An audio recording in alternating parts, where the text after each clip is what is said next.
Hello बच्चों, कैसे हैं आप लोग? बहुत अच्छे होंगे, ऐसा मेरा विश्वास है कि आप लोगों की तैयारी बहुत अच्छी चल रही होगी।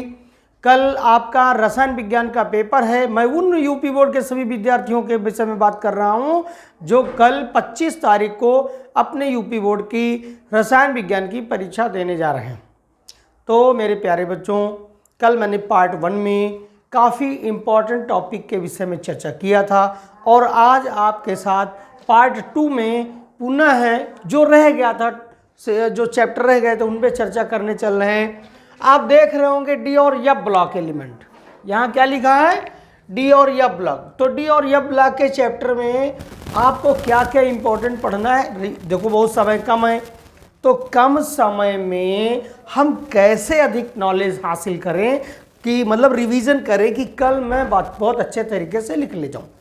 और वो बच्चे जिन लोगों ने अभी तक बहुत रिवीजन मतलब बहुत अच्छे से नहीं ध्यान दिया था, तो छोटे छोटे पॉइंट छूट रहे थे, उनको भी विशेष ध्यान में रखना है कि कल वो हमसे छूटे ना।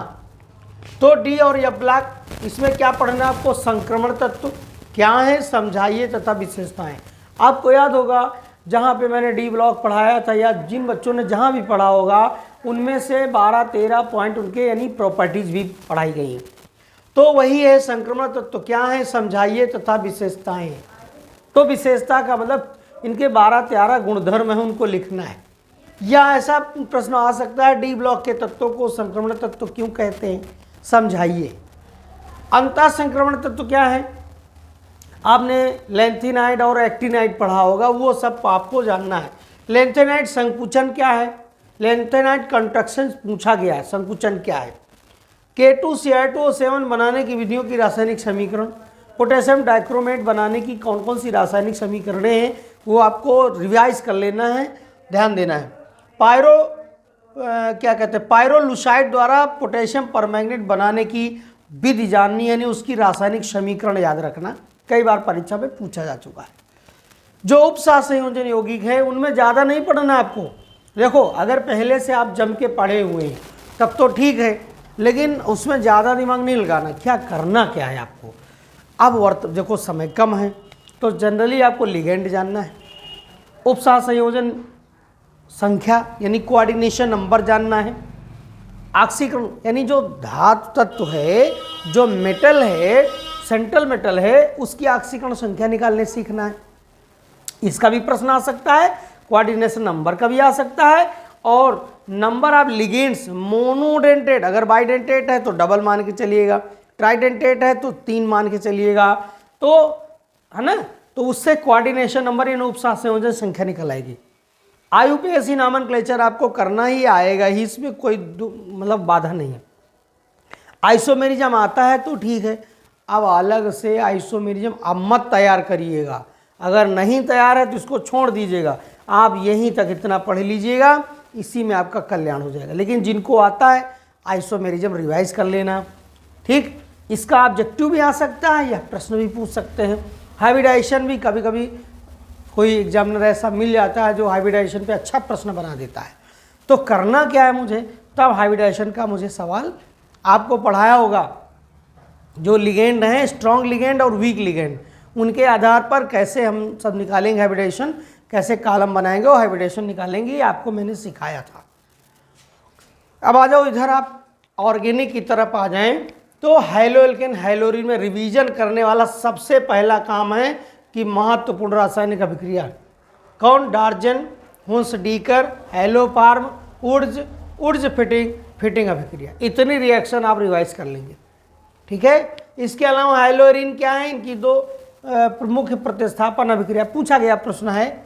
इसी तरह फ्रेयान का सूत्र, उसका उपयोग जानना है। इसी तरह ये हो गया, हाँ अच्छा, महत्वपूर्ण अभिक्रिया मैंने पहले ही बता दिया।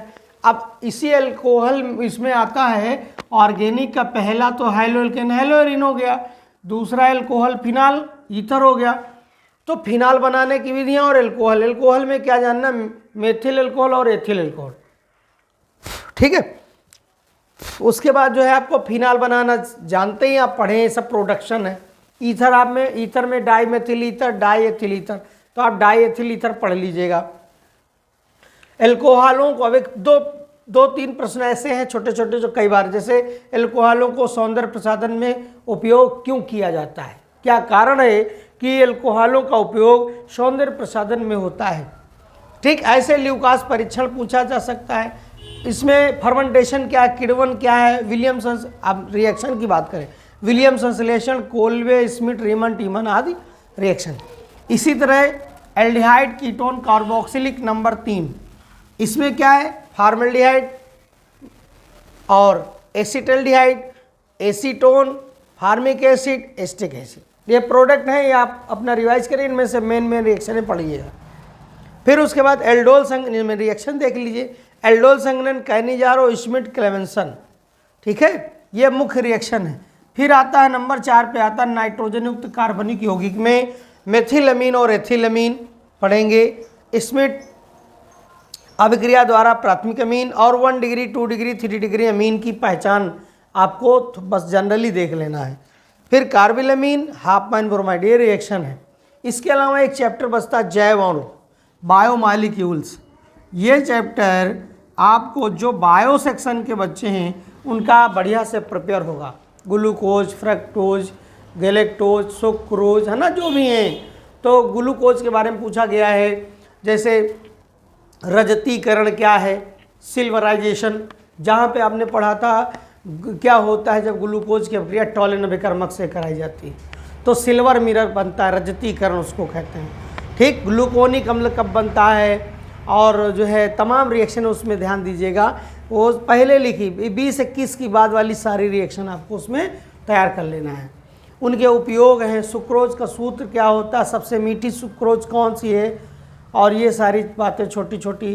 प्रोटीन क्या है, कार्बोहाइड्रेट की परिभाषा क्या होती है, कार्बोहाइड्रेट का नामनक्लेचर क्या होता है, ये जनरल सी बातें हैं, उधर आप अपना देख लीजिएगा। और इतना इम्पॉर्टेंट है, इसका स्क्रीनशॉट ले लो और अब आप जो है इसकी प्रिपरेशन अपने ढंग से आप कर लीजिएगा, इतना रिवीजन करिएगा। इसके अलावा परेशान मत होइएगा, जो होना हो गया, साल भर आपने पढ़ाई किया है। और मैं इसी के साथ कल केमिस्ट्री का पेपर हो जाएगा। मैं अपनी तरफ से सभी बच्चों को बेस्ट ऑफ लक, मेरी तरफ से कल के पेपर के लिए ढेर सारी बधाइयाँ और वो साहस भरा आशीर्वाद देना चाहता हूँ, दे रहा हूँ, चाहता नहीं हूँ, दे रहा हूँ। आप उस साहस भरे आशीर्वाद को एक्सेप्ट करिए और पूरे साहस से और पूरे जोश से, पूरे मनोयोग से आप परीक्षा दीजिएगा। और चूँकि इसी के बाद हमारा आपका संबंध बना रहेगा, चूँकि मैं आगे के बीएससी की भी पढ़ाई कराता हूँ। बीएससी के लिए जो बच्चे पढ़ना चाहते हैं उस संपर्क में हमारे रहेंगे और समझेंगे कि कैसे हमको बीएससी में क्या चूज करना है, कौन से विषय लेने हैं, क्या क्या पढ़ाई कैसे होती है, सेमेस्टर वाइज में क्या पढ़ेंगे, क्या सिलेबस, वो सारी बात मैं आपको अवगत कराऊंगा। कल का पेपर दीजिए, उसके बाद भौतिक विज्ञान का पेपर, फिजिक्स का दीजिएगा 25 के बाद, और आपका पेपर हो जाएगा। ईश्वर करे बढ़िया बढ़िया सा रिजल्ट आए और आपका रिजल्ट इतना बेहतर हो कि मेरा मन खुश हो जाए। इसी के साथ फिर से एक बार best of luck for the examination of chemistry UP board 12th classes के सभी बच्चों को शुभकामनाएं।